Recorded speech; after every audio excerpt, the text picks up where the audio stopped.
ನಮಸ್ತೆ ವೀಕ್ಷಕರೇ.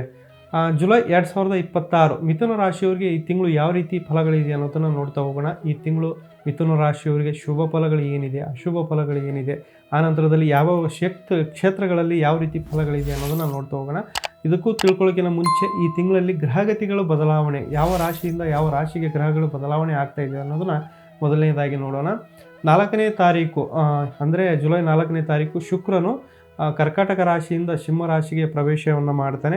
ಆನಂತರದಲ್ಲಿ 17ನೇ ತಾರೀಕಿಗೆ ಬುಧ ವಕ್ರಗತಿಯಲ್ಲಿ ಕರ್ಕಾಟಕ ರಾಶಿಯಿಂದ ವಕ್ರಗತಿಯಲ್ಲಿ ಮಿಥುನ ರಾಶಿಗೆ ಪ್ರವೇಶವನ್ನು ಮಾಡ್ತಾನೆ.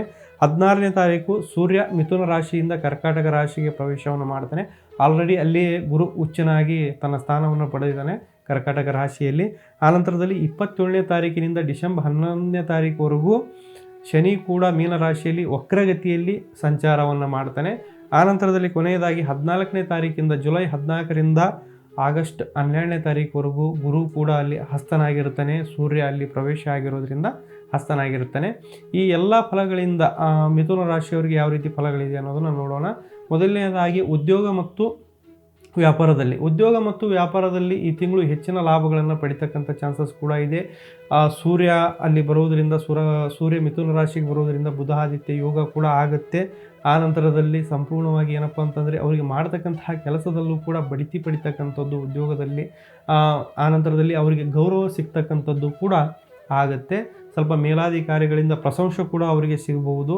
ಆನಂತರದಲ್ಲಿ ಹಣಕಾಸಿನ ವಿಚಾರ ಮತ್ತು ವ್ಯಾಪಾರ ವಿಚಾರದಲ್ಲಿ ನೋಡಲಿಕ್ಕೆ ಹೋದರೆ ವ್ಯಾಪಾರದಲ್ಲಿ ಸ್ವಲ್ಪ ದುಂದು ವೆಚ್ಚಗಳು ಬರಬಹುದು. ಸ್ವಲ್ಪ ವ್ಯಾಪಾರದಲ್ಲಿ ಇನ್ವೆಸ್ಟ್ಮೆಂಟ್ ಮಾಡೋಕ್ಕಿಂತ ಮುಂಚೆ ಸ್ವಲ್ಪ ಎಚ್ಚರಿಕೆಯಿಂದ ಇರ್ತಕ್ಕಂಥದ್ದು ಒಳ್ಳೆಯದು. ಸ್ವಲ್ಪ ಆರ್ಥಿಕ ವಿಚಾರ, ಹಣಕಾಸಿನ ವಿಚಾರ, ನೀವು ಏನೋ ಹೆಂಡತಿಯಿಂದ ಆಸ್ತಿಗಳನ್ನು ಬರ್ತಕ್ಕಂಥದ್ದು ಕೂಡ ಈ ತಿಂಗಳು ನೋಡ್ಬೋದು. ಶ್ರೀಮತಿಯಿಂದ ನೀವು ಧನಲಾಭ ಕೂಡ ಪಡಿತಕ್ಕಂತಹ ಯೋಗ ಕೂಡ ನಿಮಗೆ ಈ ತಿಂಗಳು ಖಂಡಿತವಾಗಲೂ ಇದೆ.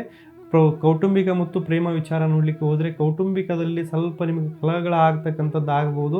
ಸ್ವಲ್ಪ ಎಚ್ಚರಿಕೆಯಿಂದ ಇರಿ. ಆನಂತರದಲ್ಲಿ ತಿಂಗಳ ಮೊದಲಾರ್ಧ ಕಳೆದ ನಂತರದಲ್ಲಿ ಪ್ರೀತಿ ಪ್ರೇಮದಲ್ಲಿ ಅಂತಂದರೆ ಸ್ವಲ್ಪ, ಯಾಕಂದರೆ ಕೇತು ಮತ್ತು ಶುಕ್ರ ಅಲ್ಲಿ ಇರೋದರಿಂದ ಪ್ರೀತಿ ಪ್ರೇಮ ಅಂದರೆ ಪ್ರೇಮಿಗಳಿಗೆ ಸ್ವಲ್ಪ ಮನಸ್ತಾಪ ಬರ್ತಕ್ಕಂಥದ್ದು, ಮಾತಿನಲ್ಲಿ ಎಚ್ಚರಿಕೆಯಿಂದ ಇರತಕ್ಕಂಥದ್ದು ತುಂಬ ಒಳ್ಳೆಯದು. ಮನಸ್ತಾಪ ಖಂಡಿತವಾಗಲೂ ಬರ್ತದೆ.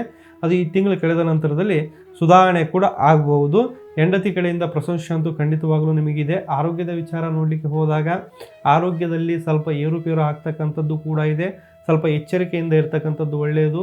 ದಿನನಿತ್ಯ ನೀವು ವ್ಯಾಯಾಮ ಮಾಡ್ತಕ್ಕಂಥದ್ದು, ಆನಂತರದಲ್ಲಿ ಊಟದ ಬಗ್ಗೆ ಸ್ವಲ್ಪ ಗಮನ ಕೊಡ್ತಕ್ಕಂಥದ್ದು ಕೂಡ ಒಳ್ಳೆಯದಾಗಿರುತ್ತೆ.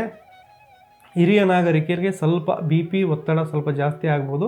ಸ್ವಲ್ಪ ಎಚ್ಚರಿಕೆಯಿಂದ ಇರಿ. ಶಿಕ್ಷಣದ ವಿಚಾರದಲ್ಲಿ ನೋಡಲಿಕ್ಕೆ ಹೋದರೆ ವಿದ್ಯಾರ್ಥಿಗಳಿಗೆ ಖಂಡಿತವಾಗಲೂ ವಕ್ರಗತಿಯಲ್ಲಿ ಬುಧ ಚಲನೆ ಇರೋದರಿಂದ ಸ್ವಲ್ಪ ಏಕಾಗ್ರತೆ ಕಡಿಮೆ ಆಗ್ಬೋದು. ನಿಮ್ಮ ಏಕಾಗ್ರತೆ ನಿಮ್ಮ ಶಿಕ್ಷಣದ ಬಗ್ಗೆ ಮತ್ತು ನಿಮ್ಮ ಓದಿನ ಬಗ್ಗೆ ಇರಲಿ.